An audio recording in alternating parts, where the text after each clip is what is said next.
Mon nom est Georges Eck. Oui. Je suis né à Strasbourg en 1949. Et voilà, j'ai grandi dans la vallée de la Bruche, à Schirmeck, Schirmeck-Labroc même, pour être plus précis, puisque c'était un peu au carrefour de ces deux communes. Toute mon enfance s'y est passée là, avec un père qui était effectivement de la vallée de la Bruche, de ce côté-là, c'est-à-dire on parlait français à la maison. Et puis ma mère est de plus bas dans la vallée, du côté de Mulbar-sur-Bruche, Urmat, où effectivement le dialecte était la langue parlée au quotidien. Voilà. Et à l'âge de 15 ans, on a déménagé à Strasbourg, où j'ai poursuivi voilà, mon cursus scolaire au lycée Fustel, le bac, et puis l'université de Strasbourg, où j'ai fait mes études. Et après, j'ai travaillé, j'ai trouvé très vite du travail à Strasbourg. Mon cursus universitaire, c'était dans le domaine de la psychologie. Et avec ce diplôme, cette maîtrise, j'ai ensuite travaillé comme psychologue, mais très vite comme chargé de formation de travailleurs sociaux, d'éducateurs, etc. Donc ça a été ma première vie professionnelle, qui a duré 18 ans. Il y avait aussi, parallèlement à ça, un intérêt pour le cinéma qui était très important, enfin, puisque avec quelques amis, on a créé un ciné-club pendant nos études universitaires. Et donc, voilà, c'est resté quelque chose d'un centre d'intérêt important, tout en participant de la vie culturelle strasbourgeoise, puisque ça a été aussi la grande époque Jean-Pierre Vincent au TNS. Voilà, il y avait comme ça aussi un grand intérêt de ce côté-là. Mais bon, le cinéma restait toujours quelque chose de très présent, avec aussi un intérêt pour le documentaire, le cinéma documentaire. Travaillant dans le domaine de la formation des travailleurs sociaux, ça me semblait intéressant de mobiliser ces œuvres qui commençaient à devenir assez importantes. À l'époque, on était encore dans le 16 mm pour ce genre d'œuvres. Et puis la vidéo est arrivée. Et donc voilà, j'ai mobilisé comme ça un certain nombre de films dans le cadre de ces formations. Et puis, de fil en aiguille, intéressé par l'activité audiovisuelle locale. Donc j'ai fait connaissance de tous ces réalisateurs qui étaient là, ces jeunes réalisateurs qui faisaient des films intéressants. J'étais aussi impliqué dans le champ aussi des centres socioculturels de Strasbourg. J'ai été au conseil d'administration du Fossé des 13. Et, très vite après, on m'a proposé d'être président du Fossé des 13. J'ai été président pendant 8 ans. Puis après la Fédération des centres sociaux du Bas-Rhin, j'ai été président de cette fédération aussi. Tout ça dans la période 85, 92. Et voilà, donc tout cela m'a amené à chercher à développer un peu cette question de travailler autour de cette question de la circulation de ces œuvres, de leur visibilité, parce que ça restait très, très, je ne vais pas dire clandestin, mais quand même relativement confidentiel. Et donc dans le cadre notamment du Centre culturel du Fossé des 13, j'ai organisé des projections qui effectivement mobilisaient un public qui est très, très intéressé de bénéficier, je dirais, de ce que ces œuvres disaient. J'étais aussi en contact avec France 3 Alsace, qui m'a proposé également de faire une émission, ça c'est peut-être un peu plus tard, mais qui s'appelait La Belle Vidéo, donc qui étaient des portraits de ces réalisateurs, ceux qui étaient à Strasbourg, mais aussi d'autres qu'on invitait. Voilà, tout ça m'avait amené à créer une association qui, après avoir travaillé plutôt dans le champ du travail social, de l'élargir au champ culturel le plus large possible, en particulier en suivant des festivals. Je pense en particulier à l'un qui a existé et qui n'existe plus aujourd'hui, mais qui était un grand festival international, qui était à Montbéliard, Belfort, et qui effectivement drainait un peu vraiment la fine fleur de la création vidéo internationale. Ça s'appelait la Manifestation internationale de vidéo et de télévision de Montbéliard-Belfort, et porté par le CAC de Montbéliard, et Pierre Bonchevalier, son directeur. Donc voilà, je voyais jouer des œuvres magnifiques, souvent très expérimentales, parfois un peu abstraites, etc., mais toujours très riches dans leur forme. Et puis de l'autre côté, j'avais exploré tout ce terrain de ce que j'appellerais la vidéo sociale, comme ça, c'est-à-dire des œuvres militantes, des œuvres engagées, des œuvres faites soit avec des bouts de ficelle, mais qui étaient riches dans leur contenu, et quelquefois peut-être un petit peu moins élaborés au niveau de leur forme, voilà, pour les dire les choses comme ça.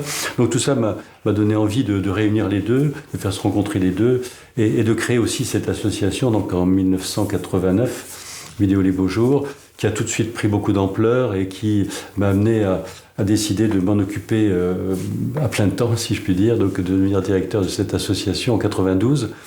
Et voilà, puis après de poursuivre ce chemin qui m'a amené effectivement à travailler avec beaucoup d'institutions culturelles, comme encore aujourd'hui, bon, les choses continuent. Voilà, j'ai été amené pour aller plus vite un peu dans le parcours, à être appelé à prendre la tête du département du visuel et cinéma de la ville et de l'Eurométropole de Strasbourg en 2010. Donc Strasbourg ayant un fonds de soutien à la production, ce qui était un des axes assez importants de cette fonction. J'ai aussi été amené, puisque mes fonctions à la ville sont terminées en 2015 pour des raisons d'âge, voilà, de limite d'âge dans les fonctions, dans ces fonctions publiques, mais d'être ensuite à la retraite, de poursuivre en tant que président de l'association que j'avais créée, et puis d'être appelé là, entre 2018 et 2020 à contribuer au lancement de cette nouvelle institution au plan national, c'est la Cinémathèque du documentaire, puisque j'ai été sollicité pour diriger les 2 premières années la mise en route de cette institution qui est hébergée par la BPI et qui réunit des institutions comme le CNC, France Télévisions et bien d'autres. Enfin voilà, je ne vais pas faire la liste, mais qui effectivement c'est un groupement d'intérêt public dont j'ai assuré le démarrage, donc entre 2008 et 2020. Voilà. Alors je ne suis pas dialectophone pour les raisons que j'évoquais dans mes origines, puisque à Schirmeck-Labroc, avec un père qui était de la haute vallée de la Bruche, c'était pas l'alsacien qui était ce qui était parlé, quoi. Donc je l'ai pas appris. J'entendais l'alsacien dans la famille de ma mère, donc plus bas dans la vallée, hein, au-delà de la frontière linguistique qui est entre Schirmeck et Mulbar, sur Bruche. Et donc voilà, j'étais dans un certain bain comme ça qui me faisait que le dialecte m'était familier, mais on ne parlait pas. Voilà, donc je n'ai pas eu l'occasion de l'apprendre. Quand je vais au marché, je vais au marché presque toutes les semaines, et marché des producteurs, le samedi matin, rue de la Douane, voilà, pour ne pas citer. Et de temps en temps, j'entends effectivement des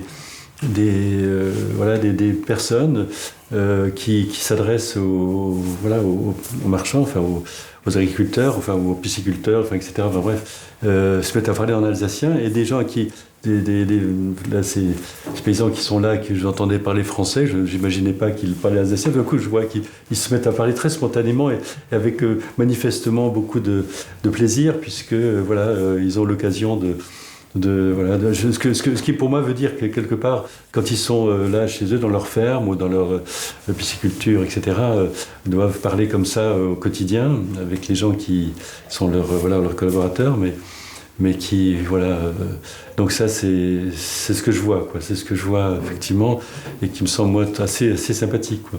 Ça me pose pas de problème de pas forcément comprendre intégralement, comme je parle un peu l'allemand forcément, et puis avec les choses qui me sont restées quand même, quelques expressions comme ça, il n'y avait pas encore de voix qui s'élevait pour dire attention, pourquoi cette déclassification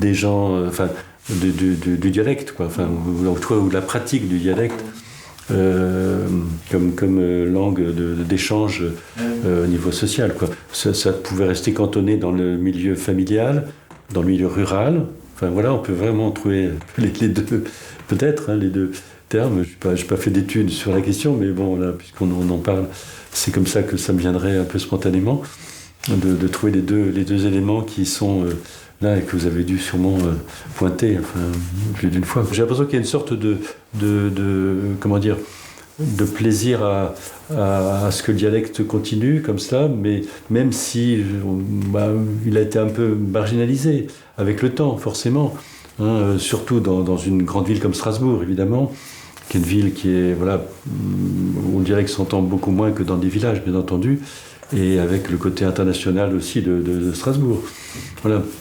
Mais c'est vrai que le fait que Strasbourg soit là au bord du Rhin et au bord donc d'un pays de langue germanique, hein, donc l'Allemagne, fait que le fait que l'allemand s'entend beaucoup fait aussi que tout cela fait une sorte de continuum entre le français, le dialecte, l'alsacien, donc, et puis l'allemand, et que ça participe aussi de ce côté voilà, polyglotte en quelque sorte, pas forcément partagé par tout le monde, mais très présent. L'être alsacien, pour moi, c'est quelqu'un qui a quelque part une sorte je dirais, de ressenti qui est en quelque sorte au moins, comment dire, j'allais dire bicéphale, mais c'est peut-être pas le bon mot, mais enfin quelque chose qui est le fait d'avoir intégré ce côté non exclusivement français, pardon, j'allais dire francophone, non, français, quoi, voilà. Mais de sentir aussi quelque part un peu quand même germanique à certains égards, pas forcément aussi schématiquement que je l'exprime là, parce que c'est plus complexe sans aucun doute, mais en tout cas de ce fait voilà, d'être ouvert à tout ce territoire européen. Tout ce côté voilà, multiple, c'est-à-dire que quelque part on est entre le passé et le futur, je dirais, une sorte de volonté à la fois de prendre en considération cette histoire, enfin, qui est quand même le fait d'avoir été voilà, une période allemande assez longue, avec aussi le retour à la France, et puis le fait que ça n'était pas aussi simple que ça, que voilà, enfin tout ça. Je crois qu'il y a quand même d'une certaine façon. Moi, si j'avais envie de dire comme ça, là, ça me fait penser en parlant de voix maintenant, parce que j'y ai pas plus réfléchi que ça avant qu'on en parle maintenant. C'est le fait que bon, on a une perception un peu confuse de cette histoire, parce que je pense que il y a pour moi un des gros problèmes, peut-être pour les Alsaciens, c'est de savoir et de pas très savoir. Enfin, d'avoir une connaissance très partielle, très incomplète, très diffuse comme ça, et qu'il y a un gros problème de méconnaissance précise de ce qu'a été cette histoire, et pour comprendre un peu les effets que ça a pu avoir sur les inconscients, je dirais un peu, l'inconscient collectif, hein, je parle ici en l'occurrence, des Alsaciens. Et je pense que si, sans doute, puisqu'on parle de culture hein, ici, je pense que pour moi, quand on me dit le mot culture, pour moi, derrière le mot culture, j'ai envie de mettre rapidement le mot savoir, le mot connaissance. Et que là, il y a un manque, une faiblesse culturelle assez importante, et que si sans doute un travail devrait être fait bien davantage, c'est autour de ça, quoi, autour de cette compréhension, pour pouvoir en quelque sorte arriver à assumer d'une certaine façon, je ne sais pas si le mot assumer est juste, mais assumer ce passé, mais en même temps pouvoir s'en libérer, s'en délester. S'en délester, ça ne veut pas dire le balayer, mais ne pas l'avoir sur son dos comme un poids, quoi, mais au contraire comme une réalité intéressante, voilà, une réalité, une originalité, c'est d'une certaine façon, mais une belle originalité, voilà. Pas juste quelque chose qui serait, voilà, donc le côté positif finalement de cette histoire, parce que c'est ça qui est intéressant. Il y a des aspects négatifs, bien sûr, qu'on ne va pas mettre sous le tapis, mais voilà, il faut aussi faire la part des choses, et puis prendre aussi ce qui est intéressant pour en faire quelque chose de structurant, voilà, et pour pouvoir regarder l'avenir d'une façon beaucoup plus entière, etc. Moi, j'ai l'impression que quelquefois, il y a comme ça des éléments qui nous freinent dans cela, et qui sont liés à cette méconnaissance, mais parfois aussi même à ce cette difficulté, quoi, qui fait comme on va dire, on parlera des non-dits, par exemple, voilà. Non-dits, c'est ce qu'il y a de plus terrible, quoi. C'est ce qui peut vraiment bloquer des évolutions, des progressions, des avancées. Je pense que ça, on peut le percevoir un peu dans la problématique culturelle de notre région. Enfin, étant en Alsace et dans cette situation à la fois géographique et historique, je pense qu'on a quelque part un potentiel comme ça qui pourrait nous permettre d'être beaucoup plus ouverts qu'on ne l'est, et je pense qu'on l'est, mais on pourrait l'être davantage, hein, c'est dans ce sens-là que je le dis, tourner vers l'Europe, quoi, voilà, déjà on parle du franco-allemand, mais bien sûr il faut l'élargir évidemment. Strasbourg étant déjà, comme on l'a dit quelquefois, la première ville de l'Europe de l'Est, quoi. Voilà, quand on va vers l'Est de l'Europe. Et je pense que c'est tout à fait juste, ça, de penser des choses comme ça. Et puis on pourrait aussi prendre l'axe nord-sud aussi, hein, d'une certaine façon. Même on parle un peu des Suédois qui sont venus il y a quelques siècles. Bon, bref. Et donc je pense que voilà, on a par ce positionnement vraiment au centre de l'Europe, et c'est toutes ces ramifications qui sont là, et je pense que si pour moi être alsacien, c'est d'être ouvert à l'échelle de cette grande dimension européenne. Et puis bon, allez, il ne faut pas non plus rester juste sur l'Europe, même au niveau international, évidemment. Je ne vais pas me cantonner à l'Europe, mais quand même, voilà, il y a déjà ce premier niveau qui me semble déjà absolument essentiel, et qui pourrait être déjà beaucoup plus cultivé, beaucoup plus travaillé, pour que effectivement on intègre bien toute cette dimension, et on puisse aussi la faire entendre, hein, autour de nous, quoi. Je pense aussi à toutes les migrations qui ont lieu aujourd'hui, et d'être là-dessus aussi exemplaire par rapport à comme terre d'accueil, quoi. Voilà, par rapport à migration, quoi, puisque on en parle beaucoup actuellement. Schirmeck, quoi, voilà, qui était à quelques centaines de mètres de là où on habitait, oui. Ça se racontait, je dirais, pas tant que ça, parce que souvent c'est une question qui s'est souvent posée à moi et à mes frères et sœurs qui étaient plus âgés que moi. Moi, j'ai le dernier de 6 enfants, et d'avoir effectivement, finalement, pas tellement abordé ça. Alors, bon, quand j'étais gamin à l'école primaire, on allait tous les ans faire une longue marche jusqu'au Struthof, là. C'était une excursion. Quand je dis excursion, c'est pas le côté un peu voilà, c'était faire un travail de mémoire, quoi, pour se rappeler cela. Quant au camp de Schirmeck, il restait plus que quelques traces, une espèce de salle des fêtes un peu en ruine, où on pouvait jouer encore au basket au début, et puis après plus, etc. Donc voilà, c'est des lieux comme ça. Je savais que c'était un ancien camp, mais vraiment tout avait été quasiment effacé, ou quasi.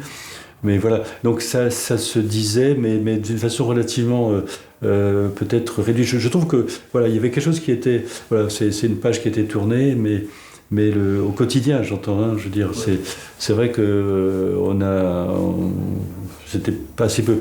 Mes parents avaient accueilli quelqu'un, quand ils ont libéré le camp de Schirmeck, quelqu'un qui était effectivement là, qui n'était pas du coin. Ils l'ont accueilli, qui après il est reparti dans sa Moselle d'origine. Et je sais que tous les ans on allait rendre visite, donc il y avait comme ça des liens par rapport à des gestes comme ça. Mais après, il n'y avait pas. Aujourd'hui, j'aurais aimé me dire, mais on aurait pu faire, mais j'étais trop petit, quoi. Mais faire une interview de cette personne pour qu'elle me raconte un peu le vécu dans le camp. Mais bon, tout ça, ça fait déjà très, très longtemps que les personnes sont décédées. Et voilà, donc le Struthof, c'était le fait de faire cette marche en gamin avec l'institutrice. Un aller-retour dans la journée fait pour justement voilà, dire voilà ce qui s'est passé, voilà, etc. Donc il y avait ça, donc c'était pas du tout voilà, on connaissait bien. Je me rappelle toujours de l'inauguration du monument avec De Gaulle qui était venu le faire. Je me souviens On était même allé un jour, il y avait le tournage du film le Bal des Maudits. Hein, je sais qu'on était allé voir le tournage, ça qui était un truc décisif au niveau cinéma. Et je sais que, comme j'étais le petit dernier, il n'y avait pas de place pour moi dans la voiture et j'avais fait une crise. Ils m'ont finalement pris avec. Et j'ai le souvenir, effectivement, de voir les gros projecteurs. J'étais gamin, hein, c'était tout petit. Donc, voilà. Mais bon, ça, c'est le Struthof. Hein. Et puis, bon, le camp de Schirmeck, c'était plutôt presque un espace de jeu, quoi. Voilà. Ouais. Mais on savait, on disait toujours, on va au camp. Voilà. Mais après, c'est bien plus tard que j'ai vu la documentation sur la réalité de ce camp, voilà, des photos, des plans, etc. C'est bien plus tard, quoi. Enfin, dans mon souvenir enfant, c'est un petit peu comme aujourd'hui, quoi. Il y avait pas le centre encore, bien sûr, là, mais c'était les baraques qui étaient là, enfin, qui étaient restées. Il n'y en avait pas beaucoup, hein, puisque, comme le savent, on sait que beaucoup ont été brûlés, etc. Mais les 2-3 baraques qu'il y avait, et puis les 2-3 traces, et puis la maison où il y avait la chambre à gaz. Enfin, voilà. Donc il y avait tout ça qu'on pouvait visiter, qu'on visitait, bien sûr. Ouais. Alors, on n'avait pas encore connaissance comme tu étais petit, à 10 ans, de tous les autres camps qu'il y avait en Allemagne, Auschwitz, et sans parler de tous les autres. Enfin, voilà. Donc, on ne voyait que celui-là, quoi. Voilà. Dans mon souvenir, puisque c'est un souvenir enfance-adolescent, enfin, dès le début de l'adolescence, c'était pas des sujets de conversation, c'était pas tellement abordé. J'ai pas de souvenir de fait que les gens commentaient cela, etc. Au quotidien. Il n'était pas dans un j'allais dire, je prends un mot qui est peut-être un peu dans un ressassement de cela, quoi. Je veux dire, tout le monde savait que Struthof, le camp de Schirmeck, tout le monde savait, bien sûr, forcément, hein, surtout que là c'était des adultes qui avaient vécu cette période, et je les entendais pas en tant que gamin, enfin, en train d'en parler comme ça dans les commerces, etc. Enfin, mais je pense que c'était su, mais c'était pas redit, quoi. Je pense que ça avait été dit aussi, j'imagine, à la Libération, mais pas 10 ans après, enfin, ou 15 ans après. Enfin, c'était. Mais comme il y a eu donc ces moments un peu, comment dire, officiels, quoi, de l'avenue de Gaulle, une fois le tournage, etc. Enfin, je prends ces 2 exemples parce que c'est ce qui correspond à un souvenir précis que j'ai en tête, mais voilà, il y avait quand même, je pense, tous les ans une cérémonie qui était faite et qui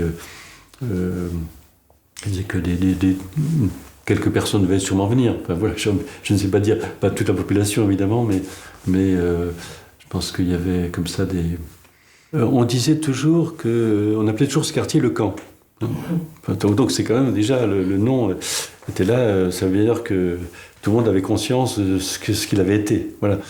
Mais en effet, j'ai l'impression qu'assez vite, parce que on peut dire mes souvenirs, mettons à l'âge de 10 ans, grosso modo, hein, donc ça veut dire 15 ans après, quoi, à peu près, c'était déjà quelque chose qui était en train de disparaître. Moi, j'ai le souvenir plutôt d'un quartier avec des maisons, donc plutôt de type un lotissement de l'époque, hein, comme c'est aujourd'hui d'ailleurs, c'est le cas. Hein, voilà. Il y avait juste cette salle des fêtes qui avait servi presque de salle de sport. Hein, voilà, enfin, je parlais de basket. Là. Et voilà, mais après, dans mon souvenir, c'était plus entretenu et il y avait des trous, il y avait tout.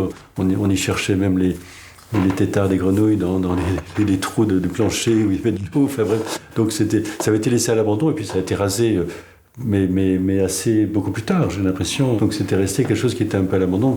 Je sais pas pourquoi d'ailleurs, pourquoi c'est. Enfin, qu'est-ce qui s'est passé pour qu'effectivement on décide d'effacer ce qui me semblait moi être l'ultime trace, hein, parce qu'il n'y avait aucune trace, par exemple, d'enceinte. Je ne sais plus si l'enceinte, je peux te souvenir précis, si c'était une enceinte assez conséquente ou au contraire juste des grillages avec des barbelés, enfin voilà, comme on peut l'imaginer. Je crois que c'était plutôt ça. Donc ça a dû être très vite dégagé, quoi, j'imagine, après la guerre. Et, voilà. Mais voilà, donc j'ai l'impression que pour les habitants de Schirmeck-Labroque, on savait ce qu'il y avait eu, ce que c'était. On savait que c'était pas un camp de concentration, que c'était pas un camp d'extermination. Donc, voilà, c'était un camp pour plutôt des réfractaires, des gens qui avaient voilà, eu des mots comme ça, et que voilà, vous voyez là, presque un camp de. Voilà, mais voilà, mais c'était pas. Enfin, moi, Jérôme m'a pas enseigné à ce moment-là quel était le profil exact de ceux qui étaient là. Ce que je pourrais peut-être dire, c'est que effectivement, les réalisateurs entre guillemets régionaux ont tous eu le souci de parler aussi de ce qui se passe dans la région. Donc il y a une fréquence significative de production, d'œuvres comme ça, qui parlent d'éléments régionaux, qui ont parfois été encouragés, parfois été soutenus. Enfin, je pense au rôle de France 3 Alsace, hein, qui a joué un grand rôle là-dedans. J'ai l'impression que ça s'est un peu, asséché depuis maintenant quelques années. Pas à cause de France 3 Alsace, mais simplement parce que la jeune génération, hein, je veux dire, est peut-être moins sensible à ça. C'est peut-être ça une des causes. Et qui, quelquefois, d'ailleurs, est du coup en train de se dire, mais bon, de quoi pourrait-on parler, puisque le documentaire cherche à aussi parler des réalités sociales autour de nous, enfin de ce qui se passe. Quelquefois, parler aussi d'histoire, enfin, bien sûr. Parce que quelquefois, quand on est dans une région qui est plus diffuse, avec des frontières, entre guillemets, là aussi, moins nettes, enfin, que ça se dilue, c'est plus diffus, on a moins à dire aussi là-dessus. Voilà. Peut-être les Bretons qui, effectivement, avaient sans doute des choses à faire, mais je l'ai moins perçu, par exemple, en PACA, enfin, en Provence ou en Pays Basque, par exemple. Voilà.